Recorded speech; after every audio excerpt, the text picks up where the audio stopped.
اور اب کل میں خبر پڑھ رہا تھا، اللہ تعالیٰ کی شان پر اتنا ہو رہا تھا کہ افغانستان کے وہ 11 افراد جن پر امریکہ میں کے طرف سے پکڑنے اور قتل کرنے پر سب سے زیادہ انعامات رکھے گئے، کل ان کے اوپر سے انعامات ہٹا کے انہیں امریکہ نے پاسپورٹ جاری کیا کہ آپ 6 مہینے کے لیے دنیا میں جہاں جانا چاہیں جائیں، گھومے پھریں۔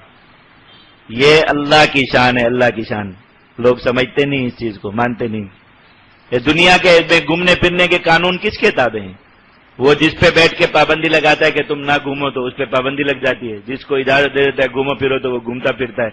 اللہ تعالیٰ نے اسی کے ہاتھ سے دلایا، طالبان پوری دنیا میں جائیں گے، جا کے اپنا موقف دنیا کے سامنے رکھیں گے، اور وہ جہاں بولتے ہیں ماشاءاللہ ساری دنیا وہاں گونگی ہو جاتی، کوئی بول نہیں سکتا۔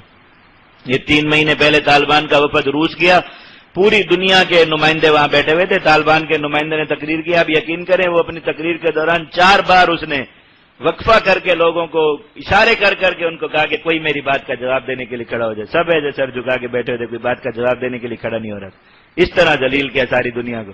اب آپ سوچئے کہ یہ 6 مہینے پوری دنیا گھومیں گے، اور یہ دنیا گھومنے کا خرچہ بھی کون دے گا؟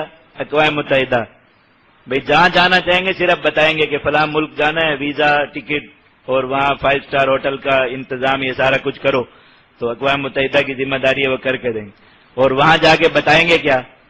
کہ امریکہ بہت ذلیل ہے، امریکہ کتا ہے، امریکہ ظالم ہے، امریکہ فلاں ہے فلاں ہے، یہی تقریریں کریں گے، اور کس کے خرچے پہ کریں گے؟